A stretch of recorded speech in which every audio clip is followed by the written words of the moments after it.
이 교수의 조건 없는 학교론 61번은 공포는 적이 아니라 실제적이고 적법한 정서다.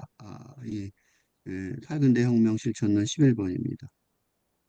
함께 두려워하기. 어, 두려워한다는 게 공포죠. 그러니까 이 사람이 이게 자기 책이에요. 자기 책이에요. 보통 이 이혼의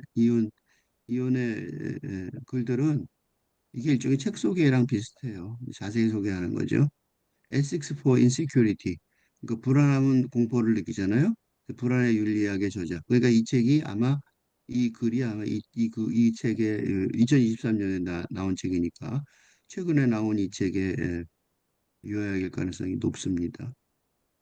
철학과 여성과 철학 여성 오클랜드 어디 갔어?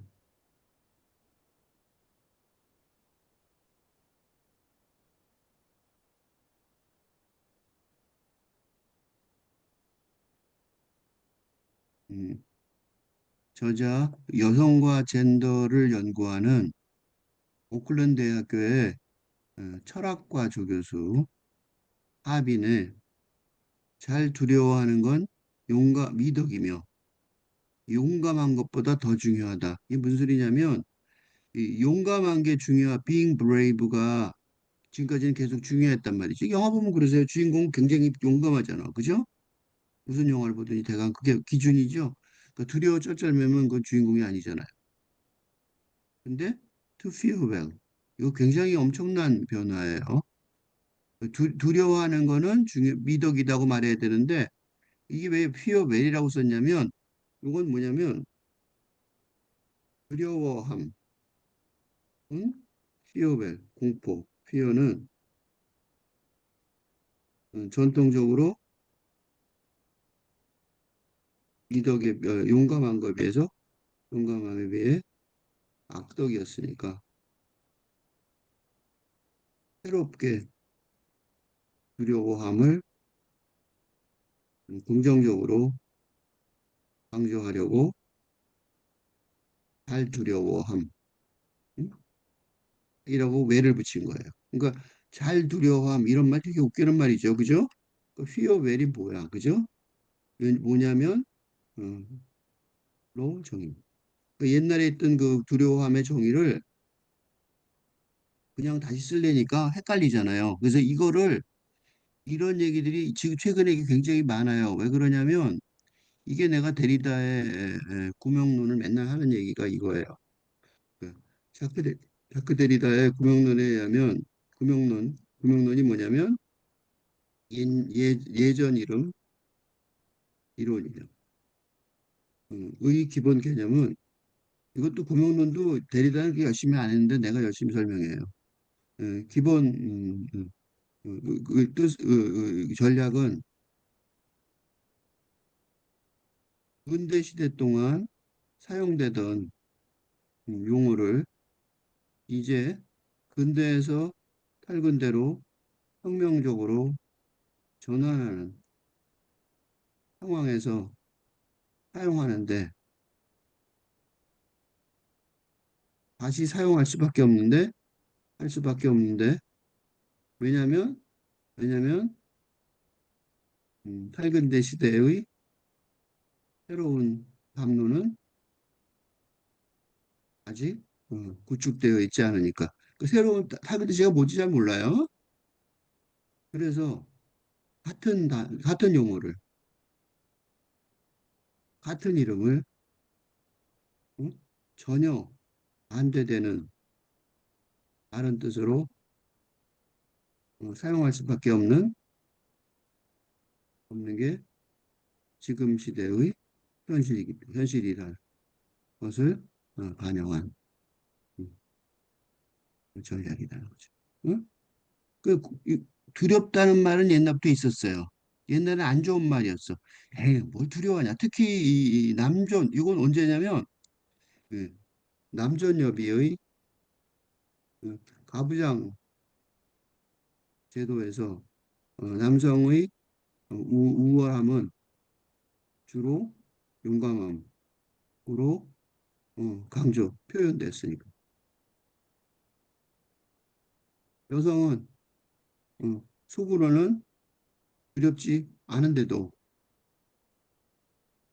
괜히 두려운 척하며 운척하며 여성성을 어, 강조하는 사례도 있었을 정도니까. 진짜 그랬어요. 그러니까 그게 옛날이었단 말이야. 지금은 여성들이 그 두려워하면 여자들이 남자들이 더 두려워하는 경우가 많죠. 옛날에 그랬단 말이죠. 그게 남자 이제 가부장 제도에서 남자들은 그래서 보면 뭐 로마의 무슨 용사들 그럼 다 남자들이잖아. 그지? 우통 딱 까고 그지? 근육 단단하고 그죠? 그 헬스클럽 가는 것도 이거잖아. 그 남자들이 용감한 여자들 헬스클럽 가서 근육하고 근육 재는 건 없잖아. 그게 남녀가 무슨 차이가 있는지 잘 모르겠는데 여자들도 근육을 키울 수 있잖아요. 여자 남자보다 용감할 수 있어요. 난 별로 안 용감해요. 응? 난 여자 용감한 게 뭐 문제인지 잘 모르겠어. 하여튼 간에 그래요. 그런 그 전통 이게 이제 이런 것들이죠. 그러니까 잘 두려워하는 게 미덕이 되는 거죠. 지금 세대는. 그죠? 용감한 게 무조건 좋은 건 아니라는 거예요. 응? 용감한 게 나쁘다는 소리는 아니에요. 그래서 공포를 구출하자는 거죠. 공포는 적이 아니라 어? 악덕이 아니라 실제적이고 합법적인 정서다. Real and legitimate emotion. 이게 무슨 소리냐면 real은 진짜로 있는, 실제적인은 이거 진짜로 있고 진짜로 현실에서 현실에서 경험하기에 실제적이고 어? 나만 해도 그렇다고 나만 해도 난 두려움이 많아요. 두려움 많은 게 어때? 아 유재석이 유명한 개그맨 있죠. 그 사람 짐발 겉보죠. 쫄배 겉보예요. 그죠? 겉보인 응? 개그맨이 이 겉보라는 사실로 어? 전혀 손해를 보지 않는 것처럼 어? 실제 벌어지는 일이고 그뿐 아니라 어, 적법하다가 무슨 냐면 법체계에 어긋나지 않는다. 이 법체계는 이게 적법하다는 법이 어디냐고. 법이 어디냐면 도덕과 윤리, 법체계에 어긋나지 않는. 이게 이제 지금 말하면 법칙 이게 뭐 당연한 거 아니야 이렇게 생각할지 모르지만 이게 아니에요. 로마의 병사들, 그 로마의 유명한 병사들 있죠? 로마의 우리도 신라도 있지. 고구려, 백제, 고구려, 삼국시대, 삼국시대와 로마의 병사들을 생각해 보면 용감함이 벽곡한 병사라는 것을 알 수 있고 지금은 용감함이 별로 중요한 게 아니라는 것. 그것보다는 그것보다는 현명하게 어? 현명이 뭐야? 용감함을 사용할 줄 알아야 한다는 것. 누구처럼요? 최근 어, 친위 구테타 계엄군의 행위처럼. 그 사람들 용감한 사람들이에요. 왜 용감하냐면 그 당연히 총 쏘라 그랬을 텐데 안 쐈죠. 한 명이라도 쐈으면 우리 이제 상황이 감당할 수 없었을 텐데 한국 한 명도 엉뚱하게 어, 군사적 폭력을 행사하지 않은 놀라운 음, 한국군 군대의 저력을 보여주고 계시. 한 명이라도 그랬으면 큰일 날 뻔했었는데 한 명도 안 했어요. 그지? 그거 진짜 놀라운 거예요. 응? 한 명이라도 안 그랬다고. 한 명도 안 그랬다고. 그죠? 그게 용감한 거죠. 응? 진짜 용감한. 그러니까 어, 잘 두려워하는 것은 뭐 같아? 진짜 용감이라고 말할 수 있는 거죠. 그 사람들 진짜로 용감했어요. 왜냐하면 그 명령을 그렇게 엉터리 지킨다는 거는 군대에서 있을 수 없는 일이잖아. 그지? 왜냐하면 전쟁터에 나가서 어, 명령을 어기면 지금 북한군은요, 이와 대비되는 것이 우크라이나 전선에 있는 전선에서는 북한군이 어? 포로가 되지 않게 서로를 사살하는 행위가 빈번하다는 소식과 크게 예, 예, 대조적인 대조적인 거죠. 그러니까 북한군하고 한국과 싸우면 북한군 무조건 져요. 그런 로봇 같은 사고방식으로 무슨 수로 전쟁을 하냐고.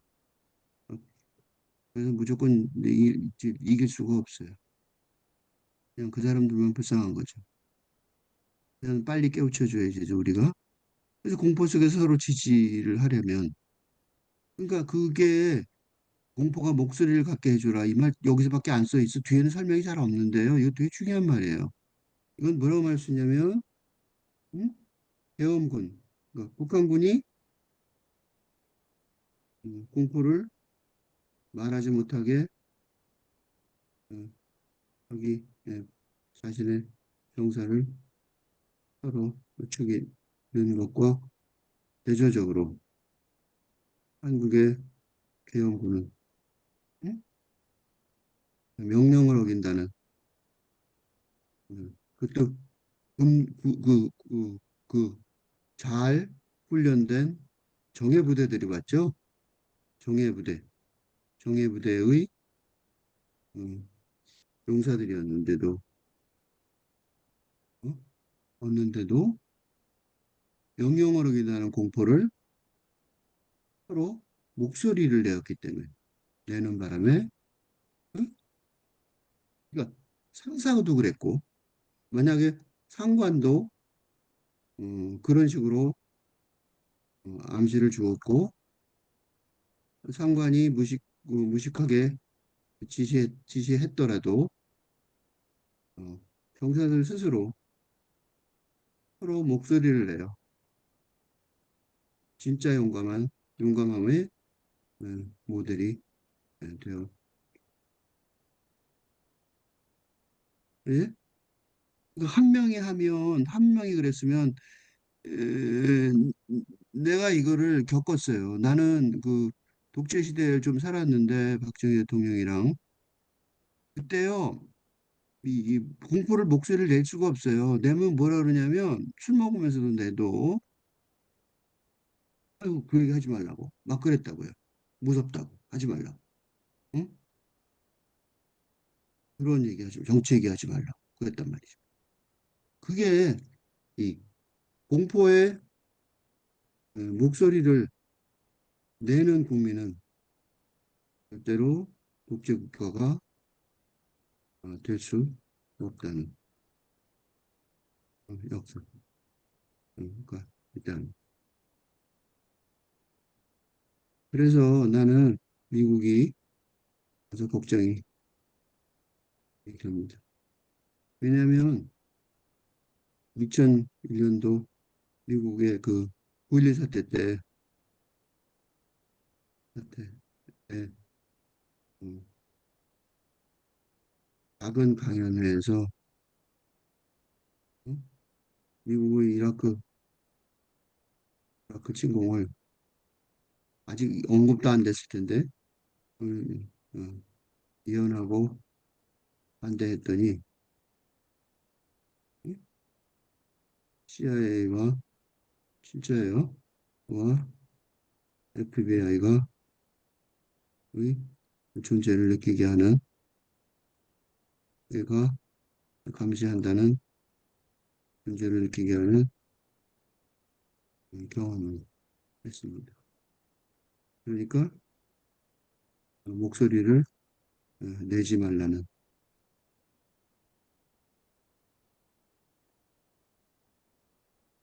이 말로는 음, 보위 정치 회의가 진행되고 있었던 것이고, 이게 음, 현재 미국 대통령인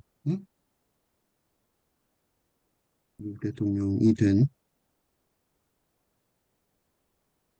트럼프 스타일의 독재 정치가 허용될 가능성을 열었다고. 미국은 생각보다요 공포 정치가 있어요. 지금 어떤지 모르지만 좋게 바뀌길 바라지만 안 바뀐 것 같은 느낌이 드는 게 트럼프 대통령이 그거 굉장히 독재에 가까운데 별로 목소리를 내지 않는 것 같아요. 이거는 그 분석은 좀 내가 가서 미국에 가서 경험해 본 다음에 다시 해야 될 것 같은데 하여튼 그땐 그랬어요. 그래서 이건 내가 직접 겪은 일이니까.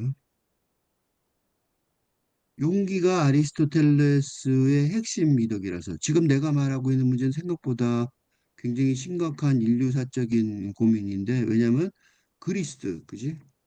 그리스 시대부터 지금까지의 응? 근대 서구, 서양 근대 문명의 핵심 뭐라 그럴까? 핵심 감성이었던. 그러니까 지금 질문하고 있는 게 엄청난 거예요. 그리스 때부터 지금까지 핵심 감성이 용기였는데 용기가 아니라 무모함이 아닐까라는 질문하는 거예요. 응? 공포가 서구 철학의 혐오 대상이었다는 거죠. 응? 그래서 이게 뭐냐면 이게 가장 피해로 등장한 게 1960년대 월남전에서 미국의 청년층이 10년 내내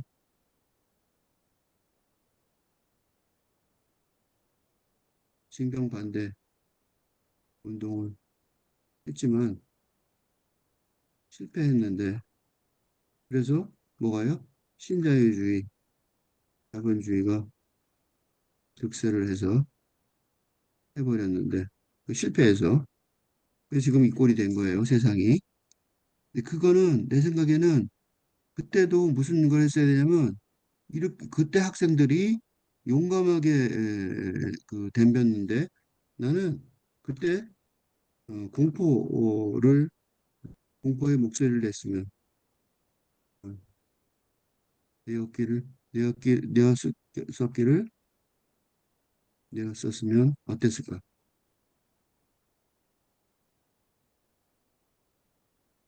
생각합니다. 그러니까 어, 월남전을 반대한다. 그거보다 난 전쟁 가서 쓸데없이 죽고 싶지 않다. 난 무섭다. 내가 왜 가야 되냐. 지금 국민들을 설득하기가 더 쉽지 않았을까 싶어요. 그때는 아직 이런 생각이 없어서 공포를 얘기하는 젊은이들이 없었어요. 근데 예를 들면 지금 이제 러시아나 우크라이나 전쟁을 보면 이스라엘도 그렇고요. 이스라엘과 소련의 그 군인들 있잖아요. 군인들이 무섭다고 그래야 된단 말이죠. 무섭죠. 당연히 무섭죠. 전쟁 나가면 죽는데 안 무서워요? 북한 사람들은 안 무서운 것처럼 하고 가죠. 그러니까 쓸데없는 짓을 하는 거예요. 안 무섭다고 그러니까 아무 짓이나 막 시키는 거죠. 무서우면 현명하게 자기 목숨을 바칠 걸 계산을 할 거 아니에요. 그죠? 그래서 지금까지 설득력이 있었던 예. 그죠? 이거는 지금까지. 음, 근데, 국가 체제에서. 응? 설득력이 있는 사회, 정치, 윤리, 서사에 따르면. 그러니까 나처럼 이렇게 무서워요. 라고 말하는 걸 남자들이 못하는 거죠. 공포와 도덕적 결핍인 걸로 여기는 거예요. 응? 난 무서워서 전쟁도 못해. 근데요, 사실은요, 이거 많아요. 군대 경험, 이 군대 사람을 죽이는 경험이잖아요. 그로 인한 트라우마로 가 전력의 10% 이상의 영향을 준다는 보고가 최근에 나오는데 사실은 쭉 있었던 사실을. 감추고 있었던 부분입니다. 사람이 죽고 사는 걸 자기 눈앞에서 보는데 그러니까 미치지 않으면 다행이잖아. 어떻게 보면, 그지?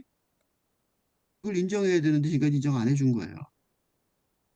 그 치료도 안 해주고. 그런 경우가 굉장히 많아요. 이 놀람종 관련돼서는. 근데 이제 문제가 뭐냐? 그러나요. 그러나. 이게 이 글을 읽는 이유예요. 그러나. 그러나가 뭐냐면, 이전에 윤리 도덕적 인식 체계가 더는 작동되지 않는 밝은대 시대가 되었기에 그런 뜻이에요. 응? 그러나가 그런 거예요. 쭉 그렇게 생각했는데 지금은 어림도 없는 거죠. 지금은 러시아 사람들도 도망치면 우크라이나 군사들, 병사들도 도망친대요. 어쩌면 당연한 거예요. 응? 도덕성, 고통받음과 상실의 위협을 넘어가기가 불가능한 시대. 그죠? 도덕성, 그런, 이런 것들이 다 고통받음, 상실의 위협을 무섭지 않다고 말하고, 고통받지 않는다고 말하고, 괜찮아, 내가 용감할 거야 하고 말하지, 넘어가기 쉽지 않단 말이죠. 어? 그래서 이 전쟁에 의한 트라우마, PTSD라고 그러죠. 이거를 PTSD. 이런 용어가 있어요. 응?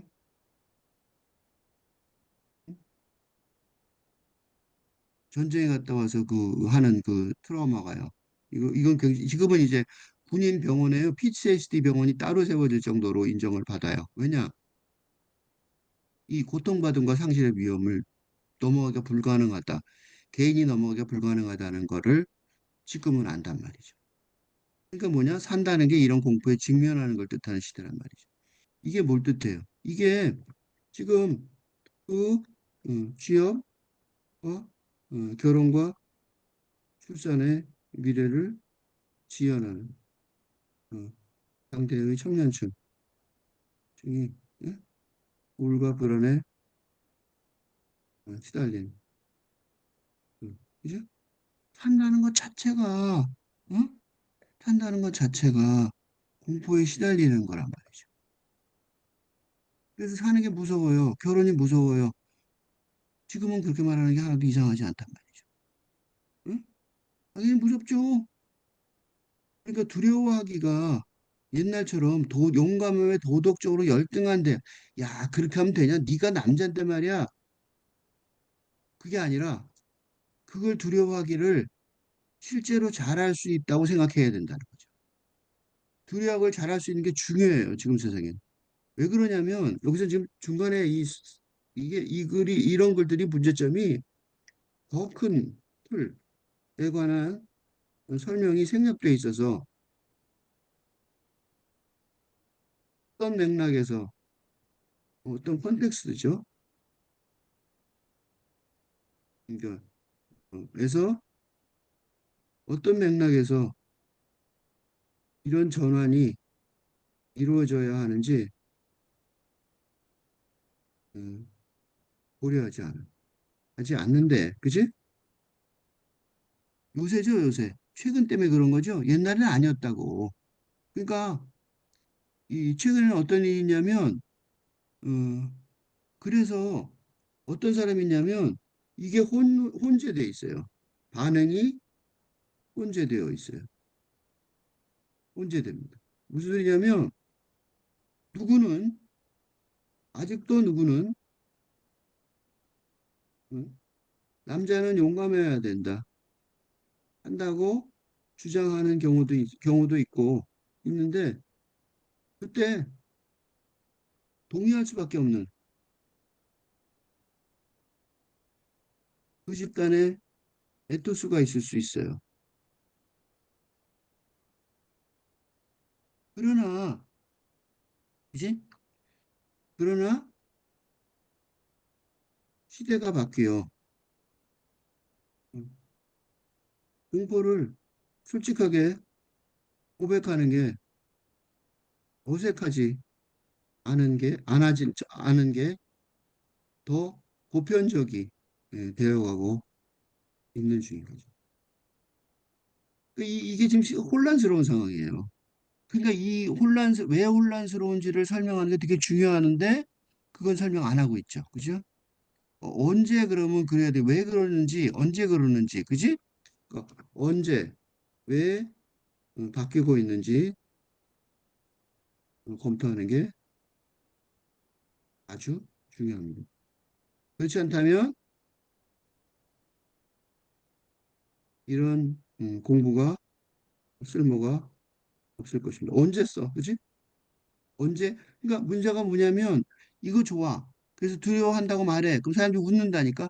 야, 뭘 두려워하냐? 자식, 넌 남자잖아. 막 이렇게 될 수도 있단 말이죠. 그럼 내가 뭐야? 내가 공부한 거랑 다르네. 이렇게 될수 있잖아요. 그치?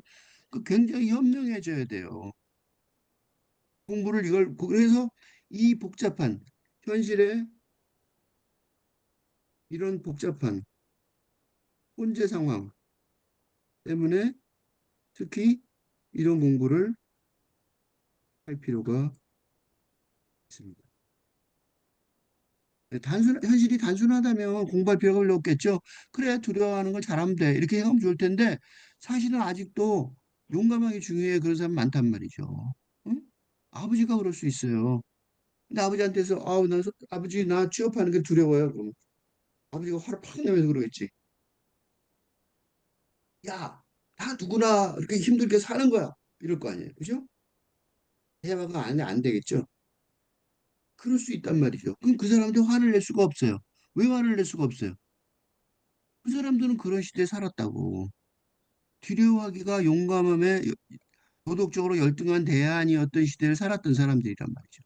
그런 사람한테가 두려워한다고 얘기하면 지금 이게 무슨 그지? 내가 너를 어떻게 키웠는데 있다고 소리를 하냐 이렇게 된단 말이죠. 그러니까 그거는 그 아버지 등의 잘못이 아니라고. 이런 공부를 할 수가 없었으니까 그러겠죠. 응? 그래서 내가 맨날 하는 소리가 있어요. 더 와이저 슈드루즈. 더 현명한 사람이 져야 한다. 고 라고 말하는 이유는 응? 탈근대적 탈근대의 혁명적 변화를 아는 더 현명한 사람이 예? 그런 변화를 모르고 근대에만 갇혀 있는 소위 라떼죠. 라떼를 포괄해야 됩니다. 그러니까 배척하지 말고 배척할 수 없어요. 왜냐하면 배척하고 싶지만 못해요. 왜냐하면 아직도 근대 시대의 힘이 남아 있으니까 포함하면서도 현명하게 초월해야 합니다. 이걸 잘 못하는 경우가 많아요. 이건 공부를 많이 해야 할 수 있는 거예요. 그래서 나이 들고 현명해져도 벗어날 수 없는 공포의 현실. 그러니까 죽음의 공포는 뭐 누구한테나 있겠죠. 뭐 아무리 나이 든다고 없어지겠어요? 그지? 근데 단지 뭐는 생길 수 있냐면 거리 두기를 하는 평정심으로 공포의 현실을 똑바로 보고 어, 인식하는. 이거 예술적 거리죠. 예술적 거리 두기예요. 이 거리는 보통 예술 작품을 할 때 거리를 두게 되거든요. 인생을 이제 디스턴스를 확보하여. 어. 이게 확보하면 무슨 일이 벌어지냐면 현실을 기존의 사고방식대로 보지 않고 현실을 기존의 한문적인 사고방식의 한계를 뛰어넘어 시적 상상력으로. 그래서 내가 시적 상상이면 쓰는 거예요. 로 볼 수 있게 하는. 공포가 없어진 건 아니에요. 그러니까 무슨 소리냐면 여기다 쓰면 공포는 여전히 있지만, 응? 죽음의 공포처럼. 응. 그 공포의 경험을 어떻게 대하냐는 전혀 다른 문제이기 때문인 거죠. 응? 죽음의 공포는 어디 가겠어요? 죽는 건 다 죽는 거지. 그지? 그치? 근데 이제 그거를 예술적 거리두기를 통해서 이게 정확하게 제대로 받아들일 수 있는 거예요. 그럼 무슨 일이 벌어지냐면 평정심이 생겨요. 그 죽음 앞에서도 평정심이 생긴다. 나도 자신 있게 말을 못해요. 아직 안 겪었으니까.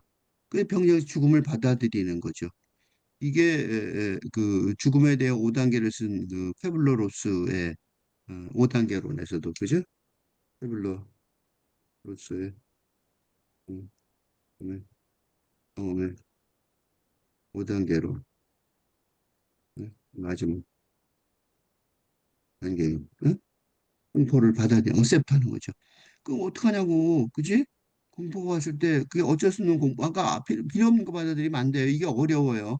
왜 어렵냐면 안 받아들이는 걸 받아들이면 안 되죠. 그지? 그거는 노예로 사는 길이죠. 그러니까 이게 어려운 거야. 이게 공부 안 하면 몰라요. 그러니까 바꿀 수 없는 고통을 받아들이고 계속 살아가는 거죠. 받아들이기 힘들면 체념하고 같이 사는 걸 생각해 볼 수 있어요. 그러니까 체념하고 같이 사는 게 나쁜 일만은 아니라는 거죠. 절대로 이사가지 않을 무례한 이웃을 참아내고 너무 무례한 이웃들이 많아요. 그지 같이 사는데 뭐 말도 안 되는 소문 내고 그지? 근데 같이 공존하면 심지어 감수할 수 있어요. 응? 공포를 피하려고 그러니까 무슨 소리냐면 여기서 조심해야 될 게 있어요. 이게 노예 근성이 되면 절대로 안 되는 것이 안 됩니다. 어? 그러니까 이게 노예 근성이 될 수 있어요. 잘못하면 그지? 나한테 피해 주는 사람을 다 받아들이는 거죠. 그치? 잘못하면 그렇게 바뀌어요. 내게 닥친 피해를 어? 생각 없이 다 수용하는 바보 같은 태도여서는 안 되는데 여서는 안 됩니다. 그러니까 무슨 소리냐면 두 가지 복잡한 마음가짐을 가질 수 있어야 합니다. 그러니까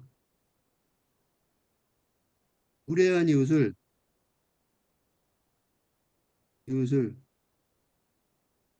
참을 수 없다고 생각하고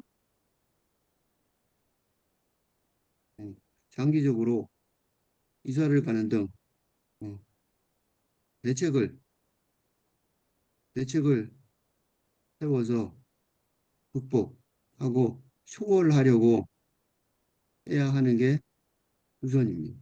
응? 이게 먼저예요.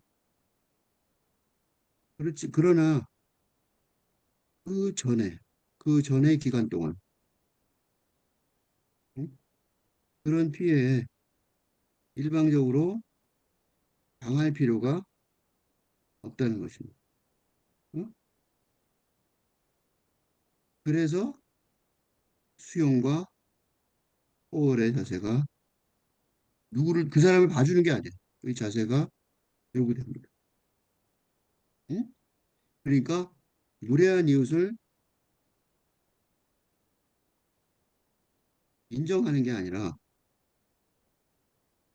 그가 틀림없이 무례하고 그와 관계를 끊어야겠지만 그전에도 그전에도 그전에라도 피해를 과대하게 확대하지는 말아야 한다는 복잡한 마음가짐입니다. 이게 어려워요. 그러니까 이렇게 쉽게 말하면 안 된다고. 어? 이게 어려운데 쉽게 말하고 있어요. 그러니까 공포를 피하려고 노력하지 않고 이거 아니에요. 공포를 피하려고 노력을 해야겠죠. 그치? 그게 뭐든 간에. 응? 그러니까 어쩔 수 없는 공포라면. 예를 들면 죽음의 공포처럼, 죽음처럼. 근데 피할 수 있는 공포는 피해야겠죠? 그게 문명인데, 그죠? 그러니까 인류의 사가, 인류의 역사가 동굴에서부터 지금까지 피할 수 있는 공포를 피하려는 게, 피하는 방법을 개발한 게 문명사, 문명의 역사이니까. 어? 일면 죽음, 아픈 거 피하려고 노력하고 예방주사 맞고 별거 다 하잖아요. 그죠? 그러니까 공포를 당연히 피하려고 해야겠지만. 그러니까 예방주사 맞아야 돼요. 요새 이제 독감 이 시절이 있는데 그걸 안 피하고 예방주사 안 맞아. 그건 바보 같은 소리란 말이죠. 그죠? 공포를 피하지 않고 같이 사는 게 이렇게 말하면 안 된다고. 그걸 일방적으로 생각하면 너무 웃기잖아. 그죠? 공포를 실패로 보는 문화는 안 된다는 거죠. 그죠? 그러니까 일방적으로 이게 여기서 중요한 말은 이 설명이 좀 이상한 게 단순화로 공포를 실패로 보거나 공포를 성공으로 보는 게 아니에요. 그지? 그러니까 단순한 이분법적 사고가 문제인 거죠. 즉, 플러스, 마이너스 이분법 논리. 그지? 그러니까 용감함, 음, 공포의 대립구조, 구도를 어, 벗어나야 한다는 거지. 그러니까 공포가 어, 마이너스가 아니라 라는 것입니다. 그러니까 여기서 중요한 말이 뭐냐면 100%. 이 말이 중요한 거예요. 어? 공포가 어느 정도 마이너스이지만 100% 마이너스는 아니고 어, 용감함이 용감함 좋아요. 용감함이 왜 안 좋아? 예? 어느 정도 플러스 플러스이지만 100% 어, 플러스는 아니라는 말. 이제 잘 두려워하는 것이 그 말이에요. 그러니까 이게 이 말을 자세히 설명을 했어야 되는데 안 해준 거예요. 왜냐하면 이런 식의 시대적 맥락을 고려를 하지 않아서 혼란스러워졌어요. 얘기가. 그래서 할 수 없이 내가 자꾸 붙여요. 그래서 이거는 그다음에 또 좋은 말 했어요. 공포에 관한 지배적인 견해가 있기 때문에 문제이기 때문에 이게 개인적인 노력으로 해결되는 게 아니에요. 응? 그래서 내가 아까 가서 현명하게 행동하라는 거예요. 그래서 사회적인 맥락에서 봐야 된단 말이죠. 그러니까 남자는 용감해야지 라는 근대적이고 전근대적인 집단에서는 그게 옳은 듯 태도를 취하는 것이 현명한 것입니다. 응? 이유. 그러니까 이게 사회적 내가 혼자 응? 그 말이 돼요 하고 싸울 필요가 없다는 거죠. 매번 싸울 필요는 없다는 거죠. 물론 싸울 때가 있어요. 싸울 필요는 언제 있냐면 이게 나의 존재성과 직결되면 당연히 반발해야 되지만 어? 피곤하게 말썽을 일으켜서 일으켜서 어, 바뀌지 않을 인식 체계와 불필요하게 싸우지 말라는 권고입니다. 그러니까 결국은 싸울 거예요. 그렇지만 그 사람들하고 싸워봐야 절대로 안 바뀔 거기 때문에 그럴 필요가 없단 말이죠. 그 라떼인 사람하고 싸울 필요 없어요. 웃고 지나가면 돼요. 그러다가 당신 언젠가는 혼날 겁니다. 라고 생각하면 되죠. 그리고 언젠가 혼나요. 이 공포는 모든 감정들은 대인관계가 더 중요하죠. 대인관계에서 벌어지는 경우가 많단 말이죠. 그러니까 주변 사람의 감정이 감성 형성의 핵심이란 말이에요. 응? 이거 잘 들여 하는 것에 부정 반응이 없어야 합니다. 라고 말하지만 누구한테 하는 말이에요? 현재는 그렇지 않은 상황이니까 잘 판단해야 합니다. 응? 부정적인 판단 안 하면 좋겠지만 그렇지 않은 사람들 많단 말이에요. 예를 들어 이게 내가 이렇게 말하면 설마 그래요? 근데 생각해 보세요. 그 헐리우드 영화들 있죠. 그 블록버스터 영화들 100만이 들어가는 100만 명이 기본인 듯한 헐리우드 어, 블록버스터 영화의 기본 정서는 뭐예요? 용감함 대 공포의 비겁함이죠. 용감함이 아니라 비겁함의 이부분이죠. 여긴 단순한 대립구도를 봤습니다. 그래서인지 미국에서 엄청나게 유행한 영화가 한국에서는 너무 단순해서 어, 폭망하는 사례가 많아지고 있습니다. 우리가 나은 것 같아요. 음, 그런 영화 돈 내고 가서 보고 좋아하지 않는 것 같아요. 근데 이 사람은 어떻게 이렇게 됐냐? 이 사람이 가만 생각해 보세요. 이 사람이 누구냐면 오클랜드의 철학과 조교수예요. 그러니까 어떤 식으로 공부했을 것 같아요? 근대식으로 공부했다고. 그 철학과예요. 그러니까 기존에 공부했는데 이 사람이 왜 이렇게 바뀌었냐면 여기서 있어요. 저자의 암 환자 보호자 경험. 부모님 중에 한 분이 어머니나 아버지가 암 환자가 된 거예요. 암 환자가 되는데 암 환자 경험을 통해서 이 말 되게 중요한 말이에요. 왜냐하면 자신의 근대적인 철학 교육, 즉 용감함을 중요시하는 사상을 어, 습득한 하여 조교수가 되었지만 그게 부모의 암 환자, 말기암 환자가 됐겠죠.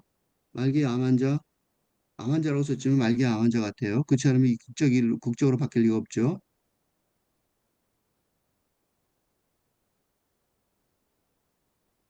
된 상황에서 fight against cancer라는 용감하게 암과 싸우자는 근대 병원의 의료진의 어, 보편적인 정서가 잘못되었다는 것을 느꼈기 때문일 것입니다.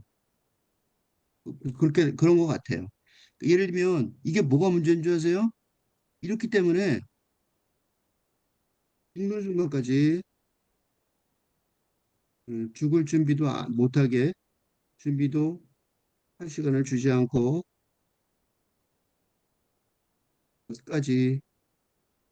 끝까지 엄청난 비용을 투자해서 싸우게 하는 관습이 있기 때문에 의사들이야 싸우고 싶겠죠. 자기 부모가 죽는 건 아니니까. 그렇지만 이 사람은 안 거죠. 뭘 알아요? 암 환자 보호자 경험을 통해서 그렇게 싸우는 게 무슨 의미가 있냐는 거죠. 그리고 이게 더 놀라운 게 뭔지요? 그리고 이게 잘못입니다. 왜냐하면 최근에 어? 암 치료 지침은 fight with cancer예요. 이기 때문입니다. 그러니까 어, 무지한 지혜롭지 못한 음, 의료진을 만난 불운이 있었을 것입니다. 부모님이 돌아가셨어. 생각해 본 거예요. 내가 무슨 미친 짓을 한 거야. 부모님도 뭐라 그랬을 것 같아요. 이제 그만하고 싶다 그랬을 가능성이 있어요. 그만하고 싶다. 더 이상 안 될 테니까. 근데 드라마틱하게 쓰자면 자기는 배운 게 그거니까. 왜 그래요? 살 수 있어요. 싸울 수 있어요. 근데 이게요. 우스운 게 아니에요. 테드의 테드의 유명한 강연 중에 찾아보세요. 자기 남편이 끝까지 싸운 게 암투병한 게 존경스럽다. 스럽다라고 주장하는 부인의 연설이 있습니다. 진짜 있어요. 놀랍다니까? NBA 싸우다가 죽었다 이거야. 끝까지 싸우다가. 그게 지금 잘했다고 생각하는 거죠. 그 사람 죽음을 준비도 못하고 갔어요. 그게 잘한 걸까요? 결국 죽을 운명이라면 차라리 두려워하는 게 낫지 않았을까요? 행동자성의 선택 불가능한 상태. 행동자성이 뭐냐면 행동자라는 말, 에이전트란 말이요. 이게 번역이 우리나라는 잘 안 되는데 영어 이게 우리 개념이 없어서 그래요.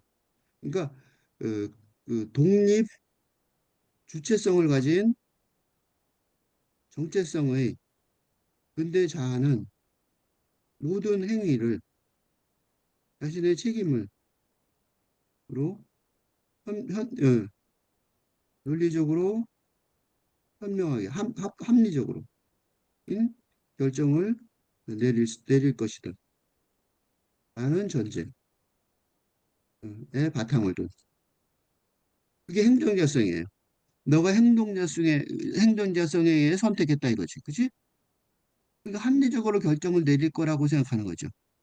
그런데 암 환자 중에 특히 그러나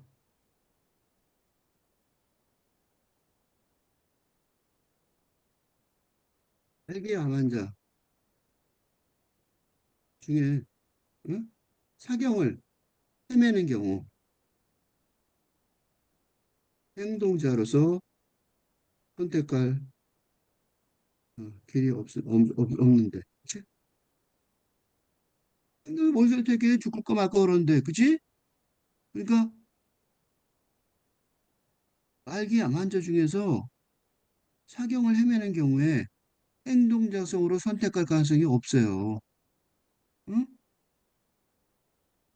용감함의 덕목은 이때는 묵살, 심판, 비난, 수치심. 이게 무슨 소리냐면 이때 어떻게 해요?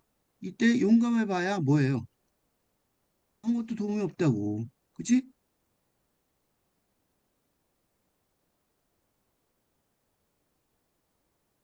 공포를 표현하면 차라리 죽음에, 임박한 죽음에, 이게 자기가 겪은 거라서 난 잘 모르겠어요. 이 용어들은. 묵살, 심판, 비난, 수치심을 어떻게 겪는지 나도 잘 몰라요. 이거는 그분이 이제 이 책에는 하나하나 써 있겠죠, 그게. 그지? 그 자기 책에. 임박한 죽음의 공포를 표현하면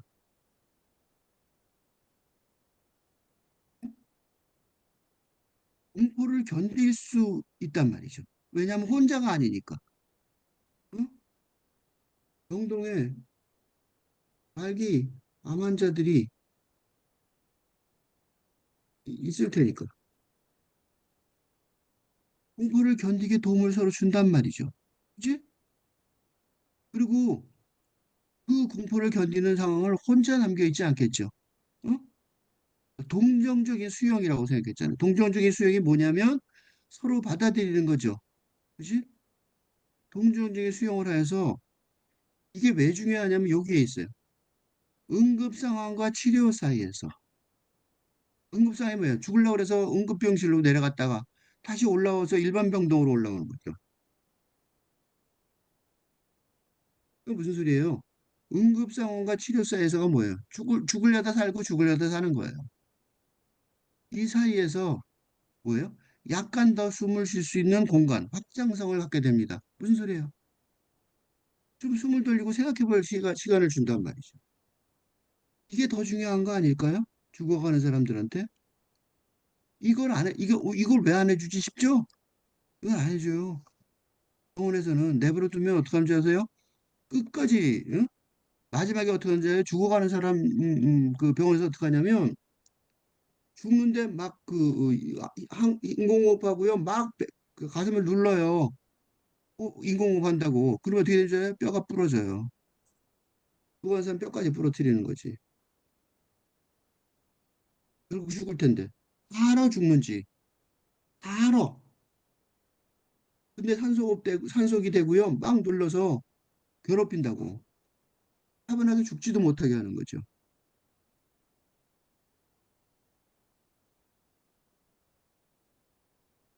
그래서 자기가 이제 이때 자기가 경험한 거예요. 그래서 자기가 이게 이상하다. 나는 그렇게, 요렇게 생각한 거예요. 요렇게, 그러니까 요거를 하려고 나선 거예요. 그지? 자기는 난 그렇게 못해. 그러고 이렇게 반발한 거예요. 어?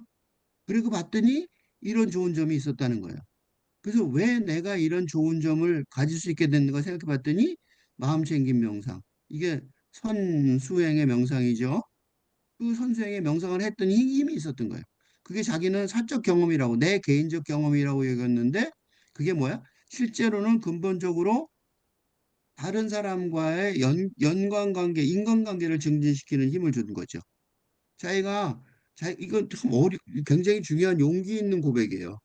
이는 이 교수의 철학 교수죠. 철학 교수의 아주 용기 있는 고백인데, 왜 용기 있는 고백이냐면,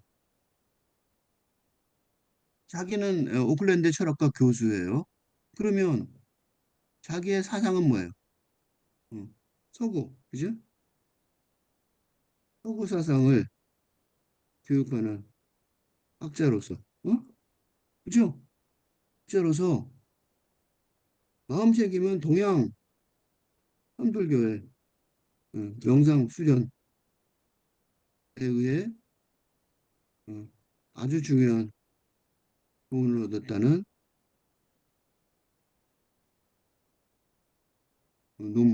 저서를 쓴 것이기 때문에 공부는 그렇게 안 했는데 그렇게 쓰는 거죠. 그죠? 그리고 뭐라고 말하고 있냐면 여기서 그 마음챙 스트레스 해소에 도움이 된다고 도움이 된다는 마음챙김 명상이 뿐만 아니라 뭐까지 된다? 인간관계 증진에 즉 공동체의 주요 핵심 덕목이 될 수 있다는 주장을 하고 있는 거죠. 무슨 소리냐면 서구 사상이 아니라 동양 사상의 선명상을 해야 사회가 더 좋아질 수 있다 이렇게 말하는 거예요. 엄청난 지금 선언을 하고 있는 거예요. 용감한 선언이죠. 자기가 특히 철학 교수라고 생각하면. 그러니까 왜 그러냐면 두려워한다는 거는 과다 각성 상태라는 거죠. 너무 많이 과다 각성을 해야겠죠. 물론 두려워하면 몸이 아프거나 그러면 각성을 한단 말이죠. 그래서 막 몸이 아파서 기침을 콜록하면 기침에도 신경 쓰이고 각성 상태가 되는 거죠. 열나고 힘들면 몸 상태에서 과다 각성 상태가 된단 말이죠. 근데 그때 공포를 견딜만 하게 만드는 거는 이건 되게 중요해요. 인간관계가 중요하단 말이죠. 그러니까 손을 잡거나 안거나 흔드는 등 다른 사람과의 신체 접촉을 하면 무슨 일이 벌어지냐면 공포가 영원히 지속되지 않으라는 감정 위안을 준다고요. 대화만 해도 이 공포를 견딜 수 있게 한다. 응? 말로 표현하고 듣고 인정된 공포가 내가 지금 힘들어, 공포스러워. 그러면 뭐 하게 되면 마음을 안정 주는 거야. 대뇌 변형계의 통제. 이거는 요새 심리학이 면 뇌과학이거든요. 뇌과학에서 안정하게 만드는, 응? 흥분하지 않게 만드는 걸 가능하게 만드는 거야. 그러니까 혼자 남겨두지 않거나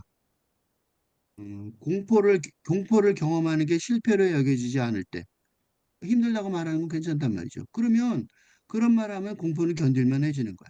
응? 내가 너무 힘들어. 그러면 그래, 나도 힘들었어. 그게 힘들어, 괜찮은 거야. 이렇게 얘기해주면 혼자가 아니니까. 그러니까 제일 중요한 거는 두려워하는 사람을 잘 지지할 수 있는 관계를 구축하는 게 제일 중요하겠지만 이게 연결의 행동이죠. 이게 뭐냐면 잘 두려워하는 행동이기도 한단 말이죠. 응? 그렇게 보면 두려워한다는 건 용감함에 비해 열등한 감정이 아니라 더 도전적이고 중요한 목표일지도 모릅니다. 이게 문제가 뭐냐면 가정법으로 끝난다. 일지도 모릅니다. 메이. 그지? 가정법의 결론이 언제나 문제인데 왜냐하면 그럼 이걸 일지도 모르는데 뭐냐면 이게 느 만큼 중요한 권고인지 음, 독자가 알아서 판단하라는 무책임으로 이어지기 때문에 이게 무책임한 거잖아요. 응?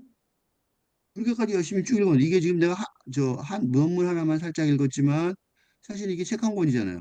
책 한 권 죽으라 읽었는데 이런 결론을 쓰는 경우가 많아요. 그래서 내가 이거 도대체 내가 왜 그래서 내가 책을 안 읽어요. 이거부터 먼저 읽는다고. 책 읽지 마세요. 읽고 싶은 사람 이걸 전공하고 싶은 사람 읽으세요. 근데 그 전공하지 않은 사람은 읽어봐야 소용없을 것 같아요. 다 그래요, 요새 책들이. 그 책이 안 팔리는 이유가 있어요. 정말로 중요한 공부를 안 해주잖아요. 더 조전주의가 중요한 목표일지도 모릅니다. 더 중요한 목표다. 언제, 어디서, 어떻게, 언제, 어디서, 어떻게, 왜 더 도전적이고 더 중요한지, 응? 그치? 역사적이고 상황적인 맥락에서 뚜렷하게 설명할 의무가 지식인 사회에 있습니다. 이 의무를 안 지키니까 사람들이 책을 읽어봐야 도움이 안 된다는 사실을 아는 거죠. 차라리 뭐예요? 그래서 차라리 책을 안 읽고 TV 예능 프로를 을 보게 되는 것이. 왜냐면 거기도 아무 책임 안 지고 말하잖아요. 책임 안 지는 건 똑같은데 뭐 때문에 어려운 책을 읽냐고. 그러니까 독서를 진흥하는 방식은 응? 진짜 도움이 되는 책을 읽는 것이 독서가 진짜 도움이 되는 응? 일이 되어야 하고 그렇게 만들 필요가 지식인 사회의 의무. 응? 근데 그걸 내가 동의하기 위해서 이걸 강조하기 위해 계속 읽고 있습니다. 응? 이걸 강조하는 거예요. 책임을 좀 지금 말을 해봐 이렇게까지 그리고 주장하는 거예요. 응? 분석을 하면 공포는 적이 아니라 실제적이고 적법한 정서다라고 요약할 수 있는데 이 그 잘 두려워하는 건 미덕이며 원감한 것보다 더 중요하다라는 제목의 글의 주장. 이거는 이제 이거 봐라요. 이거는 기존의 통념에 반하는 거죠. 반대하는 거잖아. 이런 경우에는 뭐가 중요해요? 이 담론의 설득력이 남달라야 한단 말이죠. 뭐가 왜 그러는 거야? 그래서 또 그리고 이 저자 합의는 적절한 분석 툴을 제시를 하고 있어요. 그래서 아까 얘기한 것처럼 용기가 핵심이 덕이 아니라 그 공포가 철학의 혐오 대상이었는데 이게 도덕적 공포 결핍이라고 얘기했었는데 사실은 지금 세상 어때요? 산다는 게 이런 공포에 직면하는 걸 뜻하는 시대가 되어버렸단 말이죠. 그러니까 두려워하기가 어, 도덕적 열등한 데 아니라 실제로 잘할 수 있으리라고 생각해야 된다고 반어법적으로 말한 거잖아요. 옳다고. 그러니까 공포가 근데 용기보다 공포가 더 적법한 정서라고 말하려면 이게 뭐냐면 얼마나 중요한 말이냐면 그리스 시대부터 최근의 근대 시대까지 정전이 더는 유효하지 않다고 주장할 용기가 필요하단 말이죠. 공부한 거 다 틀렸다 이렇게 얘기하는 거랑 똑같잖아. 그러니까 지금이 근대에서 탈근대의 혁명적 전환 상황이라는 역사 의식이 historical consciousness가 있어야 된다. 왜냐? 용기를 핵심 덕목으로 선정한 아리스토텔레스 이후 응? 서구 철학의 전통이 제공하는 사회 정치 윤리 서사가 더는 설득력이 없다고 합의 생각하는 거죠. 그래서 서구 철학의 혐오 대상이었던 공포가 더는 도덕적 결핍의 현상이 아니며 이제는 실제적이고 적법적인 정서라고 강조하는 거죠. 내가 한 말이 아니라 합의인 자신이 한 말이라고. 그러니까 기존의 서구 철학의 전통이 뭐예요? 설득력 있는 삶의 저자를 더는 존급하지 못한다는 거죠. 그지? 그래서 무슨 일이 벌었어요? 산다는 게 응? 도덕성 고통받음과 상실의 위협이 대상이 되는 무방비 상태에 노출되는 시대가 됐다는 거예요. 응? 그리고 이건 사실이에요. 왜냐하면 기후재앙, 정치, 경제, 사회, 문화의 극단적 경향 등 다중위기, 뭉창 다 위기죠. 로 인한 근대 담령의 난경, 엠파스의 현실을 인정해야 되기 때문에 이 용기라는 거, 용감함이라는 거는 언제 용감해요? 의미와 목표에 대한 확신을 전제로 하는 거죠.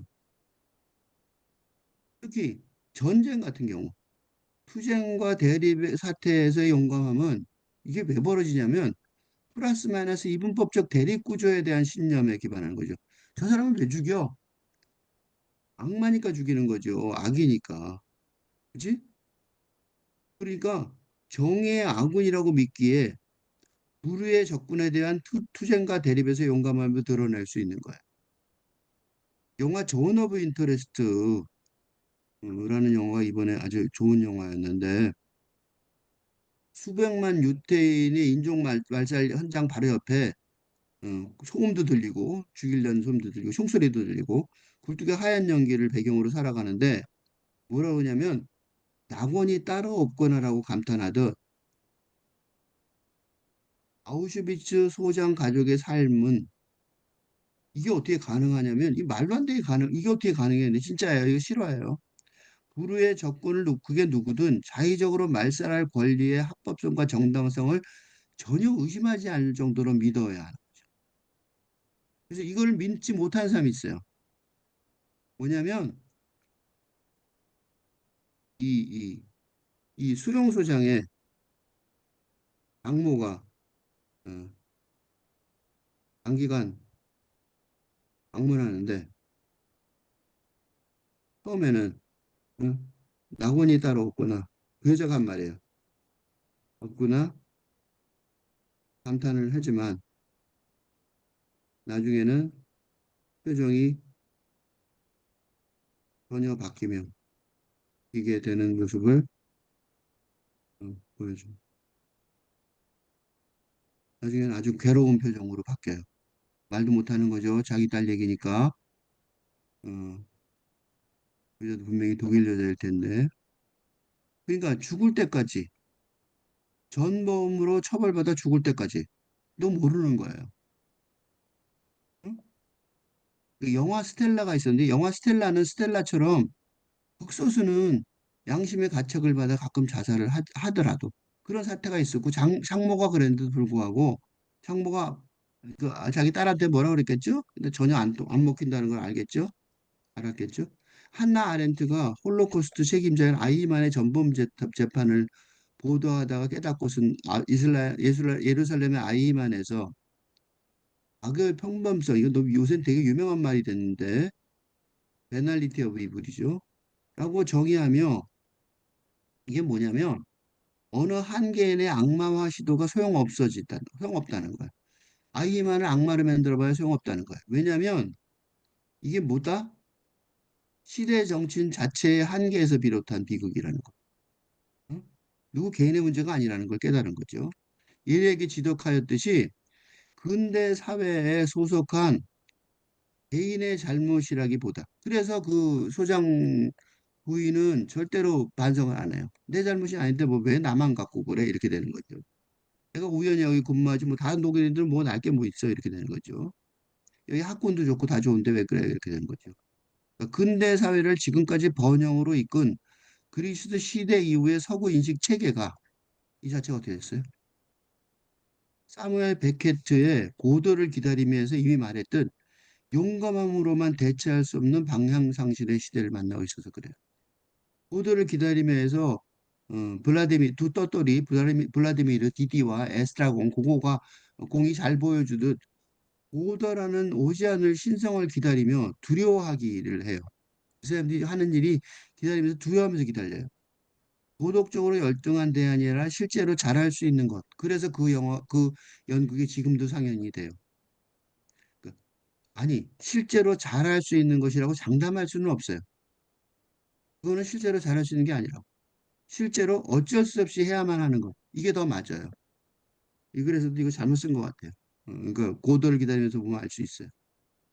어디 가야 할지 모르는 방향상실의 다중위기의 난경의 현재 상황을 솔직하게 인정한다면, 응? 그럼 어떻게 돼요? 그 첫 번째, 인정하면 첫 번째 감정과 정서가 뭐가 돼요? 두려워하기죠, 당연히. 어디로 갈지 모르는 상황인데 두려워하지 않겠어요? 그치?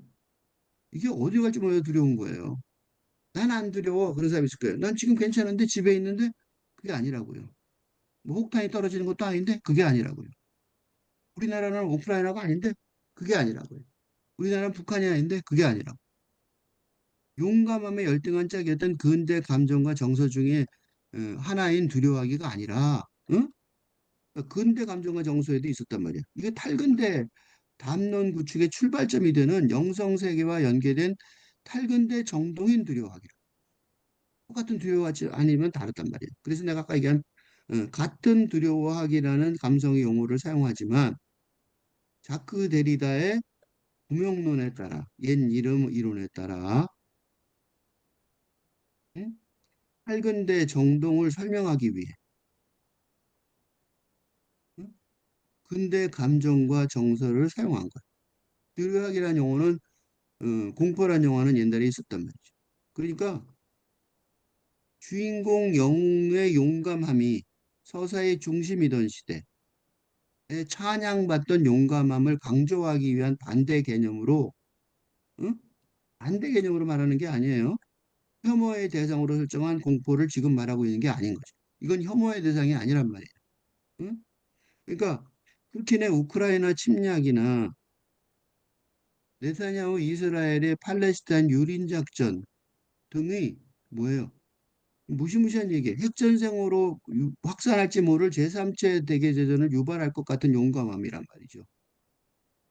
이거는 용감함이 아니라고. 이거는 뭐야? 혼란의 시대와 그 시대에 속한 사람들의 방향상실로 인한 무모함이란 말이죠.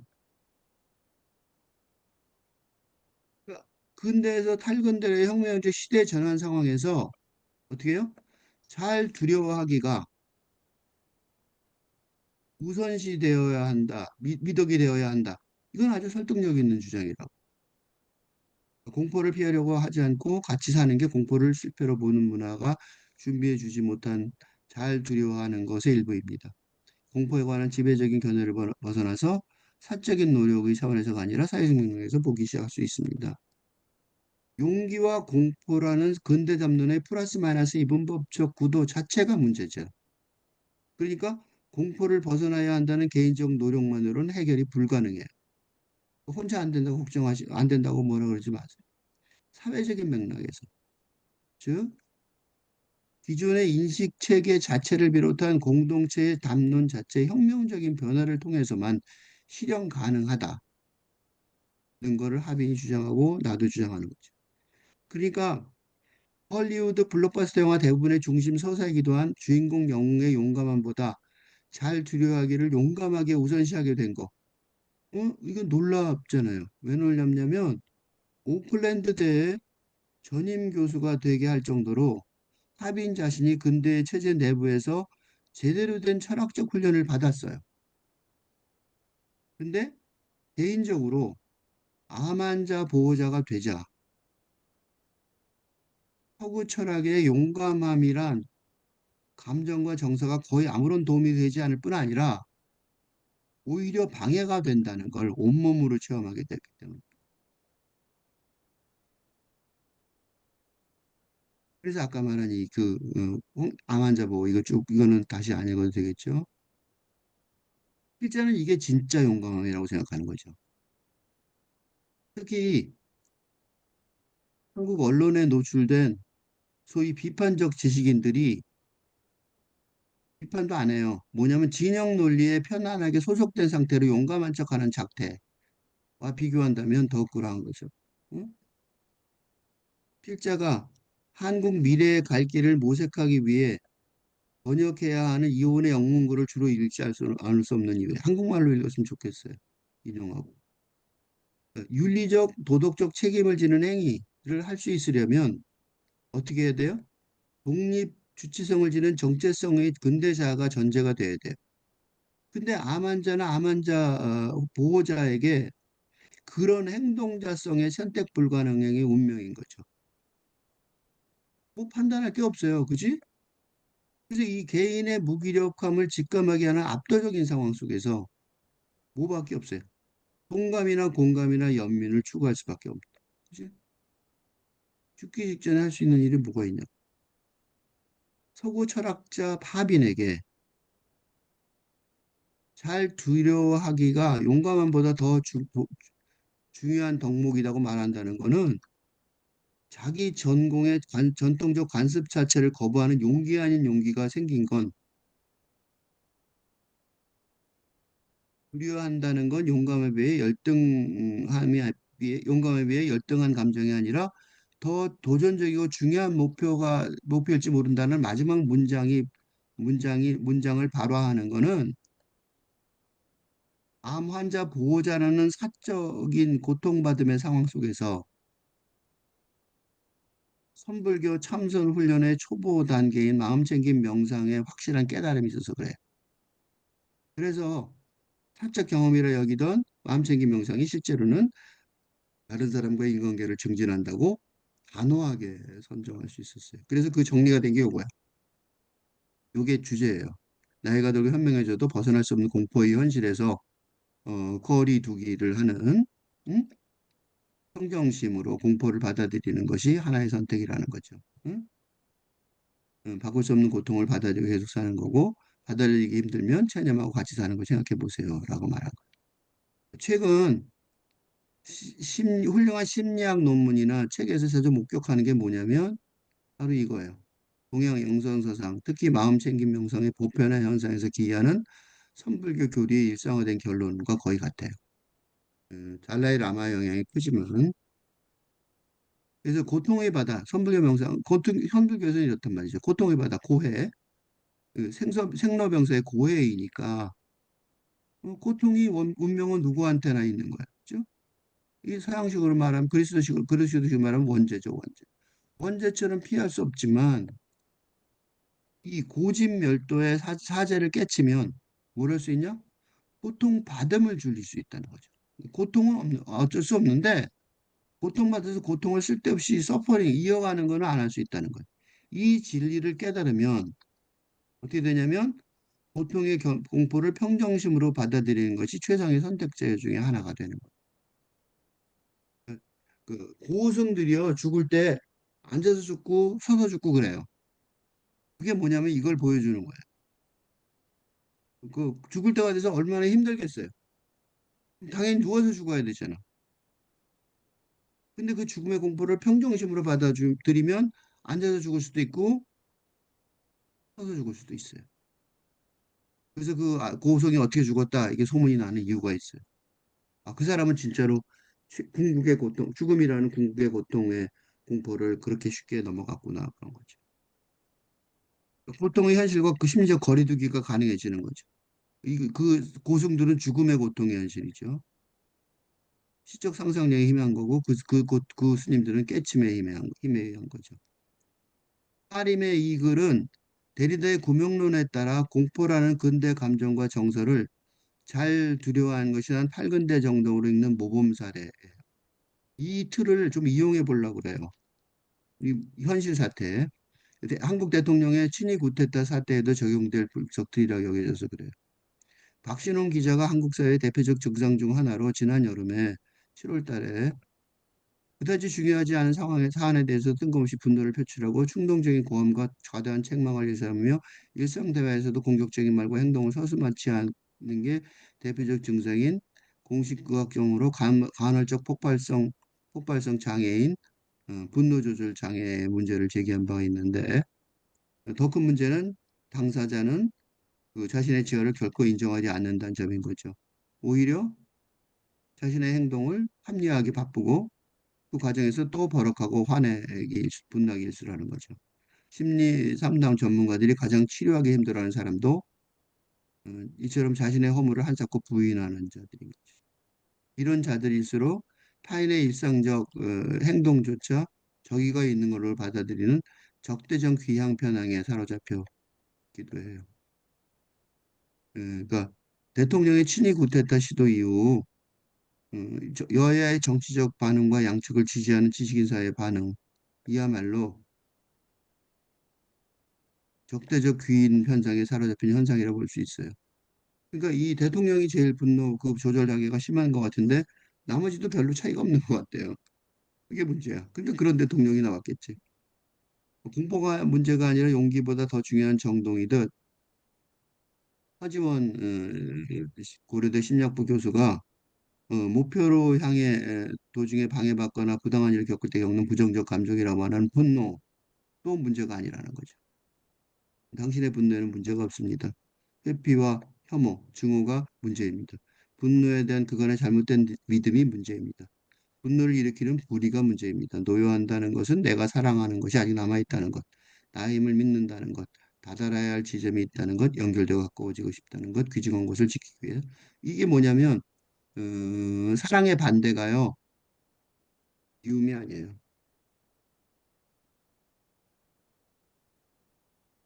무관심.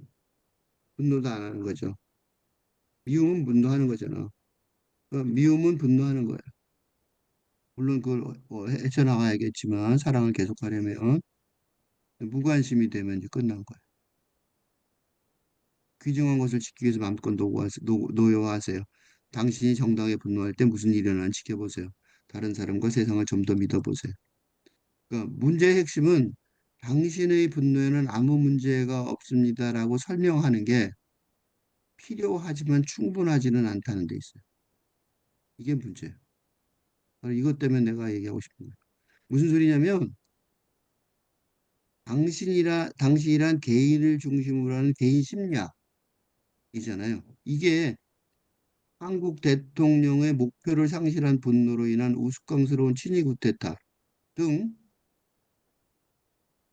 한국 사회 전체에 충격적인 영향을 사태에 대한 해석이나 해결책을 제시하는 사회 심리학의 차원에서는 크게 도움이 되지 않는다는 데 있는 거죠.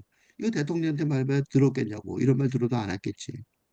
그러니까 하빈이 암 환자 보호자라는 개인적으로 절실한 경험에서 뭐 했어요? 공포의 소구 철학적 관습을 벗어버렸잖아요. 그죠? 허지원 교수가 이번 친위 구테타를 개인적으로 절실한 경험으로 받아들여서 개인 심리학의 차원뿐 아니라 사회 심리학의 차원에서 분노 연구가 깊이 진행되어서 응? 응. 군 수뇌부나 대통령 등 권력의 핵심에 있는 지도층 인사들이 근거 없는 분노의 해소 방안. 야당도 마찬가지인 것 같아요. 즉 박신원 기자가 지적한 한국 사회의 분노 조절 장애를 극복할 처방전이 제시되길 바라는 것. 하지원 교수의 분노 개인 심리학의 요구가 내가 많죠. 근데 이은영 교수의 TV 프로그램 요리계급 전쟁 흑백요리사의 감상편인 부러움을 다스리는 법에 이미 그 갈 길이 어느 정도 제시되어 있는 것 같아요. 부러워하는 자와 부러움 받는 자는 어디에나 있다. 우리가 피할 수 없는 감정 중 하나가 부러움이다. 건강한 부러움은 선망이고 건강하지 못한 부러움은 시기와 질투다. 선망이 대상을 닮으려는 긍정 에너지로 전환된다면 시기는 대상을 끌어내리는 부정 이미지로 발현될 가능성이 높다. 이거 되게 중요한 얘기인데 왜냐하면 부러움이란 같은 듯한 감정. 구분하여 대리의 구명론 전략을 사용해요. 브롬이랑 같은 단어죠. 그런데 대상을 대상을 끌어내리려는 부정 에너지로 발현할 가능성이 높은 시기와 질투를 유발하는 건강하지 못한 부러움이 있어요. 이게 뭐냐면 근대 감정과 정서란 말이죠. 응? 그런데 이런 부정적 성향에서, 그지? 극적으로 방향 전환한 건강한 부러움은 선망이며, 그죠? 부러움은 중요해요. 그래 열심히 하죠. 대상을 닮으려는 긍정 에너지로 전환될 수 있는 탈근대 정동이란 말이에요. 그지? 그 한정된 자원을 두고 경쟁해야 하는 조직 구성원 사이의 부러움. 학생들도 많이 이렇죠. 회사도 그렇고. 팀워크나 정보에 영향을 주고 나아가 조직 성과에 영향을 미치는데 구성원 사이에 자동으로 발생할 부러움을 어떻게 건강하게 표출해서 긍정 에너지를 바꿀 것인지 또 부정적 영향을 줄일 것인지 관심을 갖게 되는 거죠. 이렇게만 얘기했는데 이걸 좀 더 설명하면 그러니까 물질, 육체의 차원을 대상으로 정신, 이념 중심의 유토피아 완벽성의 이데아를 그릇되게 신봉하는 근대 담론에 구속된 상태에서 그럼 무슨 얘기냐면 근대 감정과 정서의 체계로 슬픔이나 공포나 분노를 이런 걸 뭘로 표시해요? 회피하거나 마이너스라고 생각하는 거죠. 무시하고 해야 할 부정적 성향으로 감정으로 치부하는 이게 질환에 가까운 나 안 좋은 거라고 생각한단 말이죠. 피해야 돼. 이게 질환에 가까운 직관적 반응은 안 좋다는 거예요. 이게 이제 왜 그러냐면 이제 근대에서 탈근대로의 혁명적 시대 전환 상황에서 뭐만 하면 역사의식만 뚜렷하면 쉽게 벗어날 수 있는 상황이라는 거죠. 응? 그러니까 부러움의 대상인 사람은 자신이 그렇다는 걸 대체로 인지할 수 있으니까 부러움을 부정적 성향의 근대 감정과 정서를 여겨 회피하거나 무시하지 말고 응? 이런 나쁜 감정들을 적극적으로 수용하여 탈근대 정동의 일원으로 포함하는 용기가 필요하다는 거죠. 물론 이해는 시적 상상력의 힘으로 혼란스러운 세상에서 거리감을 두고 분석할 수 있는 능력이 필요한 존재로 해요. 혁명적 시대 전환 상황임에도 불구하고 한국을 비롯한 선진국 지식사회의 무지가 모르는 거죠, 이거를. 무슨 일이 벌어졌냐? 인문학의 홀대 현상으로 이어졌어요. 그래서 왜 그러냐면 군대, 가족, 국가 등 근대 사회 체계가 아직도 그 세력을 발휘하고 있어서 이게 시대착오적인 증상이 심화하고 있지만 일시적일 수밖에 없을 거라고요. 그래서 문과생들에게 몇 가지 더 알려주고 싶다. 작년 어, 영국 옥스퍼드 대학교가 21, 50, 25, 54세 인문 졸업생 9천 명의 경력을 조사했을 때 직업 만족도는 평균을 훨씬 뛰어넘었고 소득도 국가 평균보다 훨씬 높았다. 보고서는 인터뷰한 CEO 대부분이 인문학 전공자들이 위기 대처 능력이 기술 전공자들보다 훨씬 뛰어나 채용했다고 했다. 책 놀라운 힘을 쓴 저지 앤더슨 역시 비슷한 이야기를 한다. 그는 미국 실리콘밸리의 기업들이 과학기술 전공자를 찾는 것처럼 보이지만 그렇지 않다고 했다. 가령 우버사가 고객 불만족 개선을 위해 찾아 나선 것은 심리학 전공자였고 레스토랑 플랫폼 오픈 테이블이 서비스 혁신을 위해 채용한 이들은 영문학 전공자들이었다. 앤더슨은 사람과 소통하는 능력, 다른 사람을 이해하는 능력이 결국 어떤 직업 기술보다 필요하다는 걸 알게 됐다고 썼다. 근대에서 탈근대로의 혁명적 시대 전환의 상황이라는 게 역사적 사실이라면 음? 근대 시대 동안 위력을 발휘한 뉴턴 과학에 입각한 실험 기계 문명이 바탕인 근대 담론이 그 힘을 철저히 상실하여 그지? 공동체의 방향사실 사태가 빈번하게 발생할 것이며 이런 근대 담론의 다중위기 난경 상황에서 뭐가 필요해요? 인문학적 상상력. 특히 시적 상상력이야말로 거의 유일하게 학습할 필요성이 있는 능력치가 될 수밖에 없어요. 다 필요 없다고. 박도연 기자가 멀다고 생각했던 미래가 의외로 가까울 수 있다고라고 말하듯 밝은데 세상의 도래는 이게 멀리 있지 않다고요. 그럼 먼 세상이 지금하고 다른 세상이라고 생각하는데 밝은데 세상의 도래 지금 와 있어요. 뭐예요? 로봇, AI, 양자 컴퓨터. 아주 가까이에 다가와 있습니다. 이게 기업가들이 얘기해요. 그러니까 경유진의 해온 말이라는 거. 손에 잡힐 듯한 전기차 부분은 다시 대중 침체로 다시 멀어진 반면에 영화 속 IMN나 있을 줄 알았던 인공지능은 2024년의 한국 산업계를 내내 끌고 다녔다. 또 한 번의 연말을 받으면 산업계 누구도 1년 뒤를 예측하기 쉽다는 것을 세상 깨닫는다. 기술 많고 안 된다고.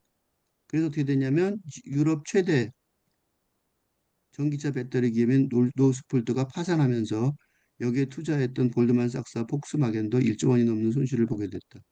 영국 파이낸셜 타임즈는 이 사실을 전하며 영국에서 가장 많은 자금을 조달한 스타트업 기업이었던 노스폴트는 이제 일주일치 운영 자금만 8조 원의 빚만 남았다고 그랬다.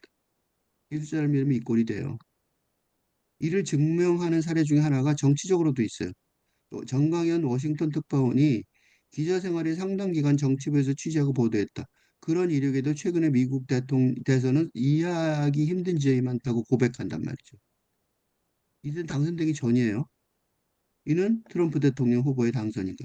다 인용해 볼게요. TV 토론에서 압승하고도 해리스는 트럼프를 따돌리지 못했다. 트럼프는 공공연하게 거짓말을 하고 포르노 배우와 얽힌 뒷거래를 비롯해 온갖 기도덕 추문의 당사자다. 이거 다 사실이에요. 근데 이게 사실이 아닌 게 아닌데도 그래. 근데 선거를 일주일 앞둔 지점에서는 트럼프의 지지세가 꺾이기는커녕 앞지는 거죠. 그러니까 그 결국 당선했죠. 압도적으로.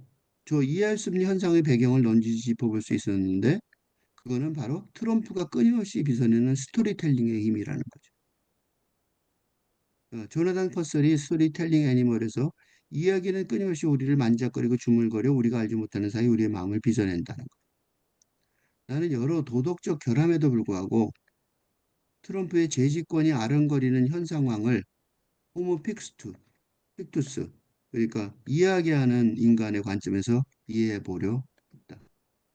그 어떤 가치적 판단을 제외하고 말하자면 트럼프는 해리스에 비해 뛰어난 이야기꾼이다. 정치가가 되려도 문학적 상상력이 필요해요. 우리나라는 너무 없어. 트럼프와 해리스 두 후보의 무수한 연설과 인터뷰, 토론 등을 종합해내는 결론이다. 장르로 말하자면 트럼프는 픽션, 해리스는 논픽션 쪽이다. 말하자면 트럼프는 지지자들이 듣기 원하는 이야기를 허구를 동원해서라도 지어낸. 트럼프는 자신을 악인과 맞선 영웅으로 서사하면서 대선 캠페인을 드라마처럼 끌고 나가고 있다. 한국은 잘한대요. 우린 이거보다 복잡하니까. 헐리우드 영화 안 통하는 거야. 그래서 그 이야기는 악인이 등장하고 불법 이민자, 갈등, 일자리 위기와 치유한 위기가 벌어지고 이를 해결하는 영웅이 이 트럼프라는 거죠. 듣는 이를 현실과 무관한 판타지로 데려가는 효과를 낸다는 거예요. 해리스는 현실에 기반한 사실을 서술하는 논픽션 강연자 유형이에요. 앞으로는 해리스 유형이 더 중요할 텐데 아직은 아니에요. 미국에서는. 한국은 아니에요. 한국은 계엄이라는 판타지가 안 먹혔잖아. 판타지를 지어낸 대신 현실, 트럼프의 민주주의 위협을 자세히 설파하는데 다 맞는 말씀이에요. 도덕적으로 올바를지 몰라도 잘 짜인 이야기에 열광하는 호모 픽투스 관점에선 그리 매력적인 설득 방식이 아닐 수도 있다는 거. 결국 이야기는 사람을 잡아당기는 이 매력에 관여하는 요소인데 왜 이렇게 됐냐? 근데 서사가 힘을 잃어서 모두 픽션을 잘 만들면 매력이 있게 돼버린 세상이기 때문이죠. 응? 옛날에는 근대서가 딱 있을 때는 그렇지 않았어요? 따라가면 되니까. 근데 지금 어떻게 해요? 지금 그 매력이 다, 그 힘이 다 상실하니까 누구든지 말만 잘하면 되는 거죠. 권력이 타인을 복종하게 하는 힘이라면 매력은 옳든 그르든 스스로 따라오게 하는 힘이에요. 이번 대선은 매력이 권력을 창출하는 중요한 발판이 돼버린 세상이니까 그게 빠졌죠 지금 여기에서. 그왜 이런지는 설명을 못 하고 있어요 이 기자도. 한국 대통령이 친위 구테타 시도에서도 극우 유튜버의 현실과 무관한 판타지나 거질에 가까운 논픽션 스토리텔링의 영향력을 보여줘요. 그걸 믿고 했다는 거예요. 대통령이. 이 낭패 이후에 여야 정당의 무책임한 행태도 그런 부류의 스토리텔링의 힘을 보여주는 거죠. 서로 오해하고 있는 것 같아요. 판타지 갖고 있는 것 같아. 야당이나 여당이나 둘 다. 이게 무슨 판타지냐면 이런 판타지가 어디 있었냐면 냉전 시대에 미국이 소련에 어, 소련을 착각하여 강대국이라고 판단하는 바람에 너무 오래 지속되었고 어이없이 냉전 시대가 끝나버렸던 거죠. 그러니까 정치 쪽에 있는 한국 정치가들도 한국 정치 그 사회도 마찬가지인 것 같아요. 서로 착각하고 있는 것 같아요. 그러니까 허사위랑 싸우는 돈키호테 같은 사람들 그 상황이 된 것 같아요. 그래서 박상용 오퍼레터의 발행인은 룰 브레이커의 세상이라고 정해요. 그러니까 범법자들의 세상이란 소리죠. 이 범법자란 소리예요. 스티브 잡스는 생전에 자기가 직접 운영하는 차량을 6개월마다 바꾸는 버릇을 유명했다. 실증이 나거나 자동차 광이어서가 그런 게 아니었다. 캘리포니아 교통법에 따르면 새로 구입한 차는 6개월까지 임시 번호판을 달릴 수가 있었는데 왜 그러냐? 장애인 주차 공간에 주차를 한 거죠. 불법이죠. 남들이 차를 못 알아보게 했다는 자기 차가 그랬다고 신문에 날까 봐 그런 거예요. 뭐 벌금 무는 건 괜찮았다 이거죠. 돈 많으니까. 근데 이런 그 범법자의 태도가 스티브 잡스에 국한된 게 아니란 말이죠. 많은 창업자들이 법의 허술한 구멍을 이용하거나 치료해야 할 대가보다 얻을 수 있는 이익이 크다면 대놓고 법을 어기는 방법을 선택해서 사업을 확정한다. 오해하지 말아야 될 게 이게 이런 태도가 신자유주의, 자본주의 세계의 어, 기본 경영 원리라고 할 수 있다. 특히 첨단 산업의 경우에는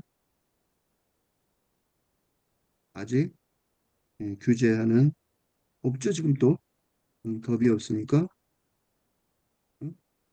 인류에게 어떤 피해가 가든 신경을 쓰지 않는다. 이게 AI의 대부들이 구글에서 사직하고 노벨상 연설에서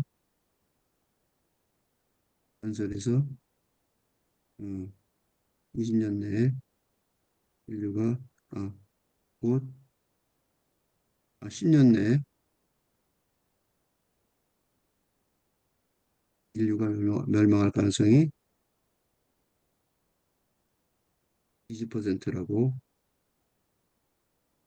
말하는 내용인 것이고 또 유럽에서 SNS를 16세 이하에게 금지하는 걸 통과시켰는데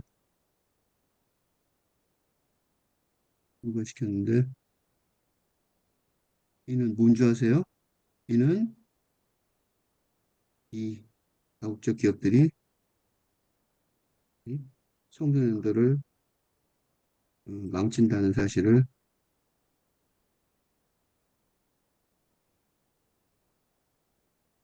뻔히 알면서도 돈을 벌기 위해 예, 무자비하게 충돌, 네, 빠지게 사람의 사실이 드러나고. 그러니까 잡스만 문제가 아닌 거죠. 응? 한두 명이 아니에요. 한두 명이 아니에요. 이것도 잡스 얘기만 쓱 하고 넘어갔는데 전체는 어떠냐고 물어봐야 되는 거였죠. 그지? 그리고 이렇게 말하면 안 되는 거죠. 더 생각해 봐야 되는 거예요. 어쨌든 그 실리콘 갤리에서 법을 어기기로 유독 악명이 높은 우버의 경우에는 경찰이 영장을 들고 사무실을 급습할 경우 범법 사실을 재빨리 삭제하는 킬스위까지 준비하고 있었다는 거예요. 자기들 법인이 알아. 그러니까 목적을 위해 수단을 가리지 않겠다는 태도는 이번 미국 선거에서도 고스란히 드러난 거죠. 도널드 트럼프가 퍼뜨린 무수한 거짓말 외에도 나중에 요새 머스크가 큰 소리 치는데 당선을 둔 테슬라의 일론 머스크는 선거운동 막바지에 펜실바니아 여권자들에게 추첨을 통해 14억 원의 상금을 주는 이벤트를 매일 진행했어요. 돈을 뿌린 거죠, 그러니까. 명목상으로는 총기 서신과 관련한 청원에 서명한 사람들을 대상으로 하는 추첨이었지만 돈으로 유권자를 사는 행동이었다. 우리나라 같은 데는 절대로 일어날 수 없는 이런 일이 벌어지고 있는 거예요. 그런데 그 주에 복권법에 이건 불법이다 그러니까 사실은 추첨이 아니었고 내부적으로 선정한 사람이 준 것이라고 말을 바꾼 거죠. 당선은 지금 끝인 거죠. 법을 무시해서 허점을 찾아내고 사람들에게 거짓말을 해서라도 당선만 되면 괜찮다는 그의 바람대로 트럼프는 당선되었고 트럼프는 그 보답으로 정부를 중용할 계획이다. 법을 무시하는 실리콘 베일의 마인드가 앞으로 4년간 워싱턴에 빠르게 퍼져나갈 것을 보인다. 그뿐 아니라 8군데 시대의 새로운 남론 체계가 구축되지 않는다면 인류 멸망의 위협에 끊임없이 노출되는 일이 앞으로 빈번할 것으로 예측된다고 말할 수 있어요. 이게 그냥 단순한 얘기가 아니라고. 응? 그래서 지금 최근에 뭐가 나왔었냐면 최근에 싸움이 뭐냐면 머스크가 전 세계에 있는 IT 사람들을 다 끌어모으려고 그러는 거죠. 우리나라 사람들 다 이민 갈 가능성이 있어요. 삼성전자 직원들 다 이민 갈 가능성이 있다고. 우리나라 망하는 거죠. 혁명은 극심한 혼란을 수반합니다. 그래서 절망적인 평가가 난무하기 마련입니다. 그러나 이거는 혁명의 시절은 동시에 새로운 시대의 시작이기도 합니다. 그지? 특히 한국이 탈근대 시대를 선도할 위치에 있다고 보고 믿어요. 그리고 그게 나 혼자만의 것이 아님을 알 수 있어요. 염재호 태제도 총장은 미래사회의 지각변동이란 그래서 AI로 인해서 일의 내용이 바뀌고 직업의 성격이 바뀌는 인류 문명의 지각변동을 두려워해서는 안 된다 말하면서 인류 문명사가 새롭게 전개될 때 세계 국력, AI 국력 6위, 세계 수준 6위에 있는 우리나라가 3대 강국이 되어 21세기에 크게 도약하는 기회를 삼아야 한다고 권고하고 있어요. 또 조윤재 연세대 경제대학원 특임 교수는 한국의 성공과 실패, 미래의 자리는 해서 한국의 국가적 장단점을 다음과 같이 요약을 해요. 한국은 세계사적 관점에서 보면 여러모로 특이한 나라다. 산업화, 민주화에서 모든 세계사에서 전례 없는 압축적 발전을 이루어냈다. 돈만 번 게 아니라 민주화도 같이 했죠. 지금의 한국의 노장층 세대는 최빈국, 중진국, 선진국의 삶을 모두 살아내본 세계 유일의 존재들이다. 해방 후 분단, 전쟁, 혁명, 재건, 산업화, 민주화, 촛불시위, 탄핵의 길을 질주해오면서 한때는 재정의 절반 이상을 원조에 의존했던 나라가 이제 제조업 5대 강국, AI 6대 강국, G10의 선진국의 반열에 오르게 되었다. 초고속 질주 발전이었으며 세계 은행을 비롯한 어, 국제기구에서 모델로 삼고 있는 성공 신화를 써왔다. 한국은 진짜 모델이에요. 대학 진학률 세계 1위로 국민 개개인들이 뛰어난 능력을 갖추고 있고 곳곳에서 두각을 드러내고 있다. 그러나 성공의 높이만큼 실패의 구렁도 깊다. 초저출산율, 어, 초고속 인구 고령화, 빈부격차 갈등 사회, 분노 사회, 불신 사회, 세계적 성공을 거둔 대한민국은 지금 해결해 나가야 할 과제의 무게도 가히 세계적으로 심각하다.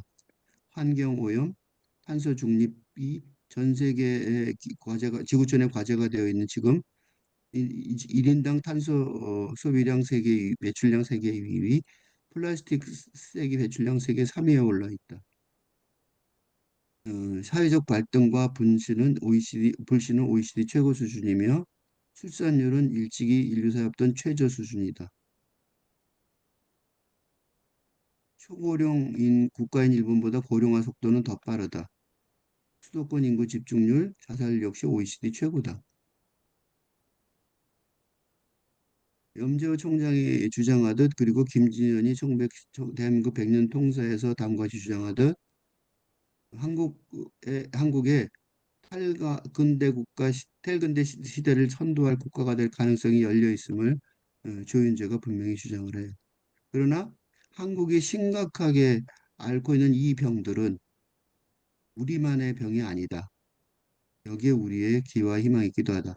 지금 우리가 어느 나라보다 심각하게 앓은 문제들에 제대로 맞서서 스스로 생존의 길을 모색하게 된다면 우리는 자연히 오늘날 세계가 당면한 문제의 해결책을 제시하며 세계의 중심국으로 부상할 수 있다. 나도 그렇게 생각해요.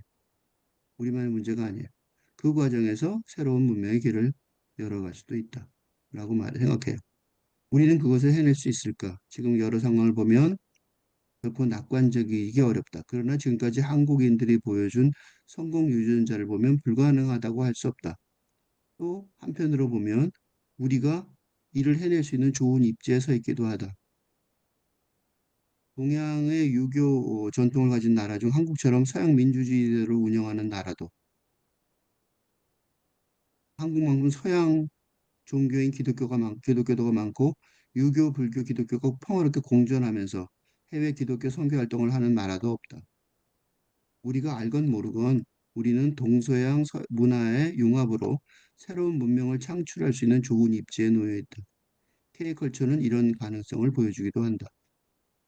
그것은 단순히 한국 문화가 아니라 글로벌 문화가 농축되어 있는 것이다. 필자가 이런 주장에 동의하니까 이 교수의 조건 없는 학교론 시리즈에 이 교수의 조건 없는 학교론에서 바로 지금 탈근대 혁명론을 실천론을 구축하고 있으며 그 11번째 가설로 용기의 열등한 짝이었던 공포라는 근대 감정과 정서가 잘 두려워하는 것이란 탈근대 정동으로 혁명적으로 재정의되는 심리 연구 결과가 탈근대 담론 시스템 속에서 어떻게 자리 잡아야 하는지 검토했던 것입니다.